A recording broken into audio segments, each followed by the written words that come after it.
Okay, so usually when we sit down to talk about artificial intelligence on this show, the whole anxiety thing, I mean, the dial is turned all the way up to 11. Always. It's the default setting. But it's almost always a very specific flavor of anxiety. It's the sci-fi stuff, The robots are coming for our jobs. Right, the classic existential dread. Yeah. The Terminator's scenario, or, just the economic dread of displacement. Exactly. But today, we are flipping that script entirely. Uh-huh. We have a source that looks at AI anxiety from a completely different angle. We're not looking at the fear of the technology itself. Yeah. It's the anxiety creators feel about the backlash they get for using it. It's a subtle distinction, but wow, it's a huge one. It really is. Yeah. And frankly, this perspective is refreshing. It's not a tech CEO trying to sell you something, and it's not some polished white paper. Yeah. Today's source is, well, it's a raw, unedited stream of consciousness transcript from a YouTuber. He goes by Life Skills TTP. And the video is called AI, Anxiety, and Truth. And when you say raw, you mean it. This isn't some high-production video essay. It feels more like a confessional or maybe a deposition. A deposition is a fantastic way to put it. It really is. Because he is building a defense case. He is. So our mission today is to unpack this creator's argument. He's laying out this whole case study on the timeline of tech adoption, this friction between what he calls the geeks and the money. And a survival strategy for the modern internet. He also brings receipts, literal historical receipts, which I absolutely love. He does. He challenges the entire narrative of when we were all supposed to start panicking about AI. Right.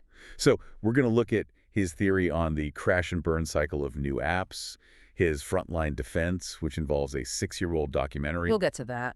And finally, his whole philosophy on how to survive what he calls the swimming pool of competition. Okay, let's jump right into the timeline because he is incredibly specific about this. He doesn't just say, I've been at this for a while. Oh no, he breaks it down by the month. He does. He lists them out, September, October, November, calculating that he started his channel roughly 2 years and 4 months ago. And on the surface, that sounds like, okay, who cares? Why do we need the exact month count? Right, but he's doing something very deliberate there. He's anchoring himself in the recent hype cycle. He's saying, I was here before the current wave of hysteria peaked. He's establishing tenure. Exactly. And because he was there, he watched this massive wave of other creators just flood the space at the exact same time. He mentioned seeing thousands of channels pop up. Using thousands of voices, he says. Yeah, it was the gold rush phase of all these AI voice and video tools. But his observation isn't about their success. It's about their failure. He says the vast majority of them just crashed and burned. They vanished. And this leads us to his first major insight, which I think is just a brilliant way to simplify the tech ecosystem. He frames it as a conflict. Between geeks and the money. I highlighted this section in the source material because it's such a simple way of looking at it, but it explains so much about how the internet works. So break that down. Who are the geeks? So in his world, the geeks are the developers, the engineers. He argues that these apps and AI tools are created by geeks with intentions of good. Okay. They build things because they're fascinating, or they solve a puzzle, or they're just cool. The intent is utility or discovery. So the creators of the tech are the good guys here. They aren't villains building Skynet. They're just nerds building cool stuff. In his view, yes. Yeah. But then you have the users, or more specifically, the opportunistic users. He says what happens next is that people come in strictly for the money. And he uses this very specific phrase that I thought was interesting. He calls money energy currency. Energy currency. It sounds almost metaphysical, doesn't it? It does. But think about it in the context of the creator economy. Money is one thing, but it also represents attention, momentum, the ability to keep going. And his argument is that when people co-opt these tools just to chase that currency, without caring about the art or the utility, they ruin them. So the money crowd comes in and just exploits what the geeks built. Right. And he points out a specific consequence. He says the developers eventually have to come back and clean them up. Oh, that is so true. We see that pattern constantly. We do. The platform opens up, it's free, it's powerful. Then the spammers, the grifters, the money crowd, they flood in. They abuse the system, they flood the feed with junk. And then the geeks have to step back in, restrict access, put up paywalls, whatever, to clean it up. Exactly. So his argument is basically, don't blame the tool. Mhm. Blame the hustle culture that abused it. It's the tragedy of the commons, but for the digital age. And he's positioning himself outside of that crash and burn group. He's saying, I'm still here because I wasn't just chasing the energy currency. I wasn't just looting the building. But despite that, he's taking all this heat. He mentions being reported, dealing with hate comments, all for using AI. And that brings us to the core conflict. Right. And this is where the AI anxiety title really does double duty. He suggests that people attacking him are lashing out because they are the ones who are anxious. They're terrified of the technology, so they attack the nearest person they see using it. Exactly. And this is where he pulls out what I'm calling the frontline defense. And honestly, this was the moment in the source material where I really sat up. Because he doesn't just say you're wrong. No, he cites his sources. He does. It's his strongest argument by far. He centers his whole defense around a specific documentary from PBS Frontline called In the Age of AI. And he is obsessive about the timestamp on this. It's not just an old video. Not at all. He has to be specific. He points out that this documentary was released 6 years ago. 6 years. It dates back to 2019. It has 26 million views. This isn't some obscure video on a dark web forum. This was PBS, mainstream. So what's the point he's trying to make with that 2019 date? It's a logic trap for his critics. He's saying, look, you are attacking me, a small channel I started 2 years ago. But this huge viral documentary explaining exactly what this tech is. It's been sitting on YouTube for 6 years. He's basically asking, where was all this energy back then? Exactly. He calls it a logic gap. If the technology was established and publicly discussed in 2019, why is the outrage peaking now, and why is it directed at him? He thinks his critics are just operating on a huge lag. And he takes it a step further. This is the part that really fascinated me. He claims he went into the receipts. The comment section of that 2019 video? Yes. He went digging for the panic. He did what he calls extensive research into the comments on that 6-year-old documentary. He was looking for that end-of-the-world rhetoric we see everywhere today. And what did he find? According to him, crickets. Really? He claims he did not see comments from 6 years ago predicting the apocalypse or screaming about no more jobs. That seems unlikely. I mean, people have been afraid of AI since The Matrix. Or, heck, Frankenstein. You would think. But I think his point is about the intensity and the specificity of the backlash now. He says, and this is almost a direct quote, I don't see any of those comments in there 6 years ago. The comments started with me. The comments started with me. Wow, that feels intensely personal. It is. He feels targeted. He interprets that lack of historical panic as proof that the current outrage is manufactured, or at least new. So he thinks people are just parroting what they're told to be angry about now, instead of having a consistent belief about it. It's a bold take. He's implying that the end-of-the-world narrative is a recent trend that people are just weaponizing against creators like him. It suggests that the anxiety isn't about the tech itself, but about the adoption of the tech. I think that's it exactly. In 2019, AI was a fascinating abstract concept on PBS. In 2024, it's a tool your neighbor is using to make videos. That proximity changes everything. That's a great point. It's easy to be calm about a tiger in a zoo. It's a lot harder when the tiger is in your living room. Or when the tiger is making YouTube videos that are better than yours. Right. And that brings us to the identity of the source himself. Because this isn't a tech reviewer we're talking about. It's not a coding channel. No. And this is what makes the hate he receives seem even more bizarre to him. He describes his platform as a self-help channel. A mental health peer channel? Yeah. He literally says you shouldn't even mess with a self-help channel. You can just hear the genuine confusion in the transcript. It defies the rules of engagement, right? Yeah. He calls the critics sick for targeting a resource that's meant to help people. In his mind, he's trying to do something good, and he's getting hammered for the tools he uses to do it. So he tries to rationalize it. He plays detective on his own trolls. What does he think their motivation is? Well, he circles back to that energy currency concept we talked about. Oh, okay. He thinks the critics see the internet as a zero-sum game. If he's using AI to make content, they might feel like he's stopping their money. As in, if you get a view, that's one less view for me. Exactly. He thinks they feel threatened, but then he drops the reality check. I'm not monetized. I don't get paid. That shuts down that argument pretty fast. Right. The financial argument just falls apart. If he isn't taking money out of the ecosystem, he can't be stealing their lunch.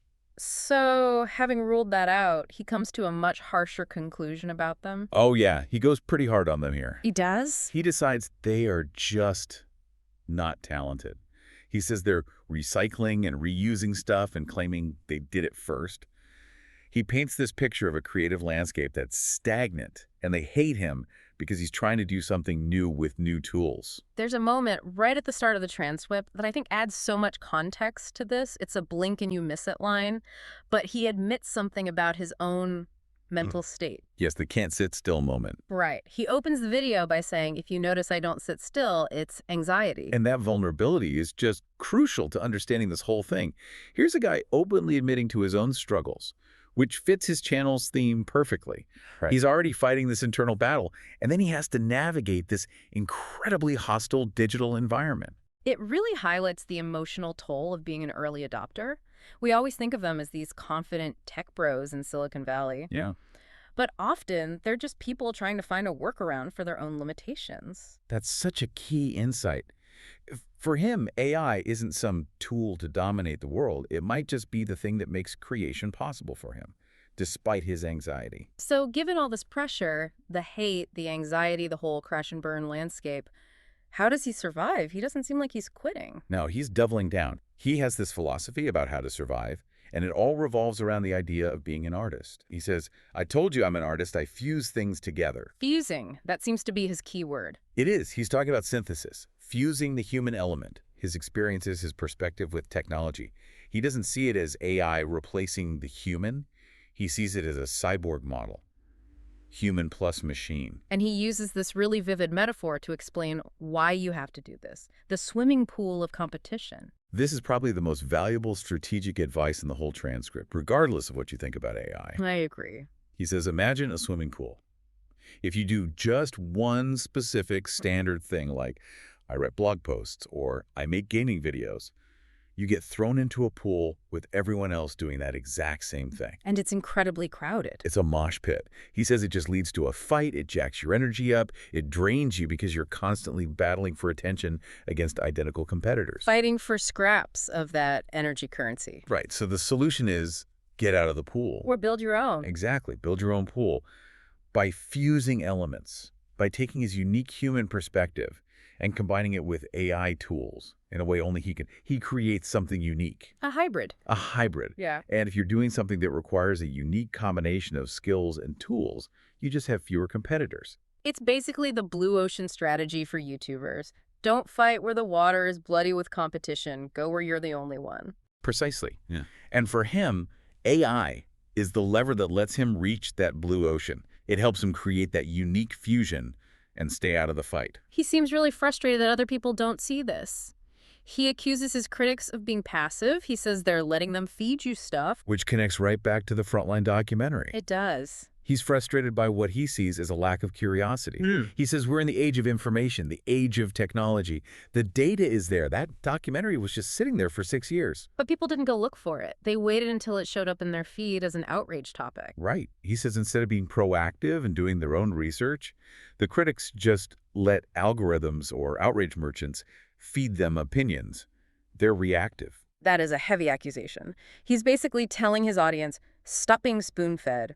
Go check the timestamps. Go watch the documentaries for yourself. Do your research. Yeah. That is his ultimate mantra. He believes if his critics actually understood the timeline, if they knew this was all discussed openly in 2019, they wouldn't be embarrassing themselves now. There's a funny little dig he makes about the English language in there, too. Did you catch that? I did. He says the English language is really bizarre. That means you have some issues. He's talking about people who claim they did stuff first. It feels like he's just poking fun at the whole idea of ownership on the internet. Exactly. He's Yeah. pointing out the absurdity of claiming you own a style or a format. Everyone is recycling. The language itself is just a shared set of tools. He's essentially saying, get over yourselves. We're all remixing things. I'm just using a newer mixer. So, to bring this all together, we have a creator who is anxious but defiant. He's using AI not to cheat, but to fuse art and tech into a survival strategy. And he's pointing to a 6-year-old documentary as proof that the world has been sleeping on this conversation until it became convenient to be angry. And he serves as this really stark warning about the crash and burn cycle. If you chase the money, you fail.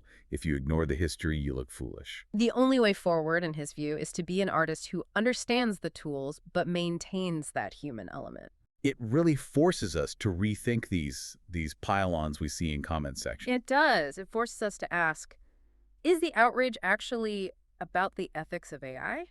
Or is it just a symptom of that swimming pool competition?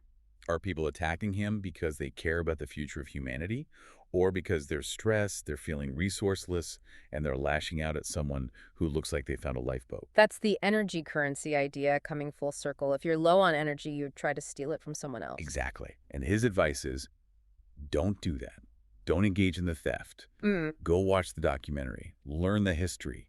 Create something unique so you don't have to steal energy. Go mess with them life skills, TTP, as he signs off. Enjoy your day. So as we wrap up this deep dive, we're left with a pretty provocative thought. The source claims that when he looked back at the comments from 2019, when AI was already a massive topic for PBS, nobody was screaming about the end of the world. It's a haunting observation, Yeah. honestly. It really is. So here is the question for you to mull over. If the technology hasn't fundamentally changed its trajectory since 2019, I mean, it's just gotten faster and better, but our reaction to it has shifted from curiosity to absolute panic. What changed in us? That's the real question. Are we reacting to the code? Or are we reacting to a culture that suddenly feels a lot more like a crowded, desperate swimming pool than it did 6 years ago? Maybe the anxiety isn't about the robots. Maybe it's about the water rising. Something to think about next time you see a comment section blowing up. Thanks for listening to The Deep Dive. See you next time.